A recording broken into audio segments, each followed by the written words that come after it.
안녕하세요. 미국에서 자녀 키우기 필수 부모 기술의 임상심리학 박사 리차드 손입니다. 이 강의에서는 부모님들의 분노, 부모님들의 감정을 잘 관리하고 절제하는 부모의 분노 관리 기술을 1부, 2부, 3부로 나누어서 알아보겠습니다. 자, 이 부모 기술 강의의 중요한 주제는요. 첫 번째로 분노 행동의 신경생물학. 부모가 자녀들에게 직접적인 분노 행동을 할 때, 그리고 엄마 아빠가 자녀들 앞에서 서로 분노의 감정을 노출시킬 때, 이건 간접적인 분노 행동인데요.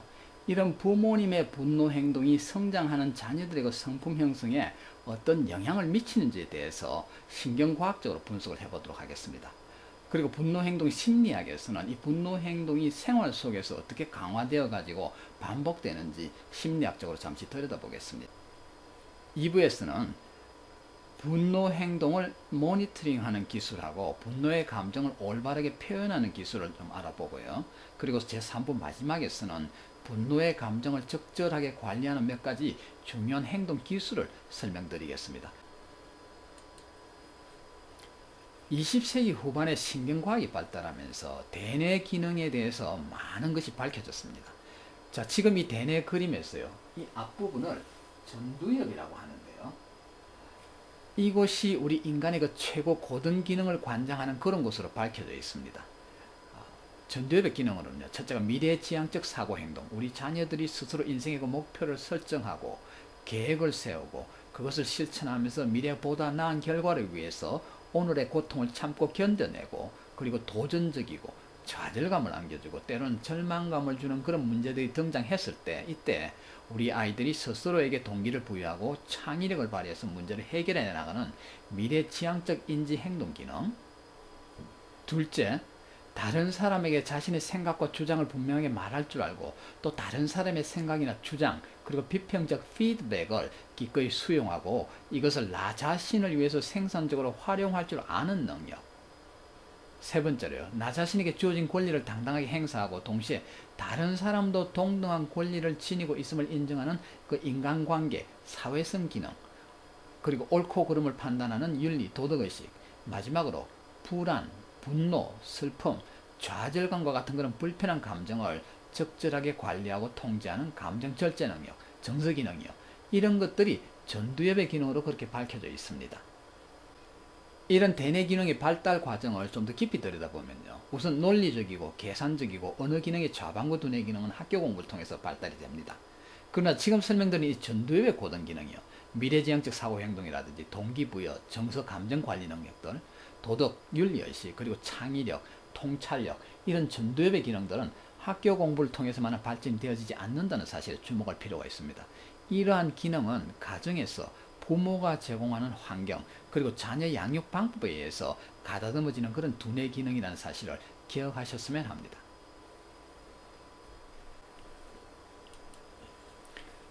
자, 그렇다면 전두엽의 이런 기능은 어떤 환경 속에서 가장 잘 발달하겠습니까? 이 기능은 자유분방하면서도 상호 존중적인 그런 환경에서 가장 잘 발달하는 걸로 밝혀져 있습니다. 그 이유는 이렇습니다. 강압적이고 권위주의적이고 폭력적인 부모 아래서 자녀들은 우선 자신의 그 신변보호, 신변안전, 생존을 모색하는 데 가장 많은 두뇌 에너지를 소모하여야 합니다. 지금 이 그림에서 3번으로 표시된 이 부분이요, 편도핵이라고 하는데요, 대뇌 그 척두엽에 위치한 신경조직입니다. 이것이 바로 저 편도핵이 우리 인간의 그 불안심리, 분노, 염려와 같은 그런 우리가 그 별로 경험하고 싶지 않은 그런 불편한 심리 상태를 만들어내는 곳으로 알려져 있습니다. 부모의 분노가 집안에서 자주 발생하고 있으면요, 자녀들은 불안할 수밖에 없는데요, 이때 바로 이 편도핵이 가장 활발하게 작동을 하면서 분노, 불안 심리를 만들어냅니다. 그래서 어린 자녀들은 이런 환경 속에서 불안하고 두려운 감정을 일단 처리하고, 그리고 그 자신의 그 정서적 상처를 최소화하는데 가장 많은 정신 에너지를 투자하게 됩니다. 저기 편도핵이라는 것과 시상하부와 같은 그런 생존을 모색하는 신경체계는 대단히 민감하게 발전을 하지만은, 그러나 생산적 기능을 하는 전두엽의 균형 잡힌 발전의 기회는 줄어들 수밖에 없습니다. 그래서 집안의 분위기가 이렇게 자녀의 대뇌 신경 조직을 균형 잡히게 만들 수도 있고 불균형하게 만들 수도 있습니다. 만약에 자녀들 앞에서 부모님의 행동이 부정적이라면요, 이런 행동이 자녀의 그 지적 호기심과 독립적 사고 행동 형성에 미치는 부정적인 영향에 주목하시기 바랍니다. 분노라는 성품이 어떻게 형성이 되는지 신경과학적으로 한번 알아보겠습니다. 장미를 보고 있으면요, 자, 여기 그림에서 이 부분이 장미인데요, 좀 희미하게 보이지만은요, 자, 이 장미를 보고 있으면 우리는 향기 따로 꽃 모양 따로 의식적으로 생각해서 정보 처리를 하진 않습니다. 장미 하면 그냥 장미지, 장미 향기나 이건 냄새니까 내가 후각적으로 처리를 해가지고 상피 조직을 통해서 대뇌로 전달해서 냄새를 판단해야 되겠다. 장미 꽃 모양은 시각 정보니까 이 정보는 내가 눈의 망막을 거쳐서 시상뇌로 전달한 다음에 다시 후두엽으로 전달해서 꽃 모양을 판단해야 되겠다. 이런 생각을 우리는 잘 하진 않습니다. 그렇지만 우리 중추 신경 조직에서는 장미를 대하면 이렇게 복잡하게 후각 정보 따로 시각 정보 따로 서로 다른 곳에서 정보 처리를 합니다. 그럼에도 불구하고 우리는 장미하면 이렇게 냄새 따로 꽃 모양 따로 잘 생각을 하지 않는데요, 그 이유를 1950년대 캐나다의 심리학자인 도널드 헵이 이렇게 설명을 했습니다. Cells that fire together, wire together. 우리말로 하면요, 동시에 활성화하는 신경세포들은 한 다발로 묶인다. 그러니까 동시에 발생하는 신경 정보들을 처리하는 신경세포들끼리 한 묶음으로 엮어진다, 이런 뜻인데요. 후두엽에서요, 저 뒤쪽 부분이, 저 부분이 후두엽입니다. 후두엽에서 시각 정보를 처리하는 신경세포들하고 척두엽에서요, 후각 정보를 처리하는 신경세포들이 우리가 장미를 대하고 있을 때 동시에 활성화되어 가지고 서로 한 다발로 엮어집니다. 마치 전선줄을 연결하듯이 이렇게 서로 신경 조직끼리 연결이 이루어집니다. 자, 이렇게 동시에 활성화되어 가지고 한 다발로 묶어지는 각기 다른 신경 정보요, 냄새라든지 소리라든지 체온이라든지 꽃 모양, 촉각, 이런 신경 정보를 우리는 대체로 한꺼번에 떠올리게 됩니다. 그리고 하나의 개념으로 받아들이게 되는데요. 자, 그렇다면 이 신경 이론이 우리 아이들의 그 성품 형성을 어떻게 설명할 수 있습니까? 아버지가 만약에 어린 자녀들이 보는 앞에서 자주 화를 터뜨리고 엄마하고 주고받는 말이 주로 고함 아니면 폭언이라면, 이런 아버지의 모습을 보면서 자라는 자녀들의 신경 조직에는 어떤 변화가 일어나겠습니까?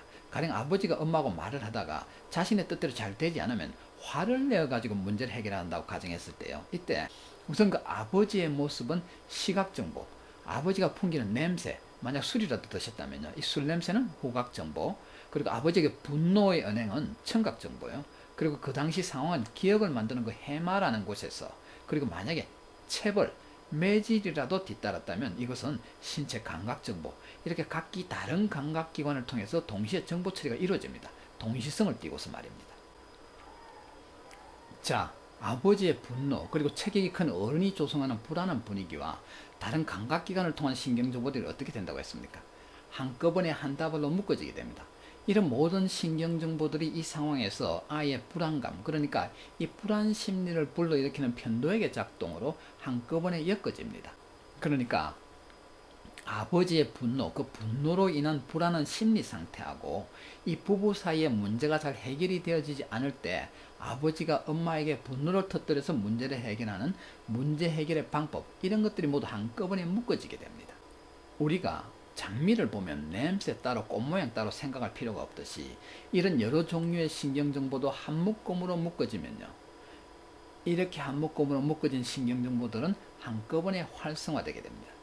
자녀가 대인관계에서 문제가 잘 해결이 되지 않는 그런 불안하고 불편한 심리 상태를 경험하게 되면요, 아버지가 그랬던 것처럼 분노를 터뜨려서 문제를 해결하고자 하는 것도 동시에 일어나게 됩니다. 그래서 얼른 자기 뜻대로 뭐가 안 이루어지면 화를 벌컥 내는 것이 그 사람의 그 타고난 성품처럼 보이는데, 자, 이런 분노 기능이 강화되면 될수록 앞에서 설명드린 그 전두엽의 기능은 상대적으로 위축될 수밖에 없습니다. 미래지향적 사고행동이라든지 정서기능, 대인관계의 그 사회성 기능 같은 이런 기능들은 위축이 되면서 같이 존재하기가 어려워집니다.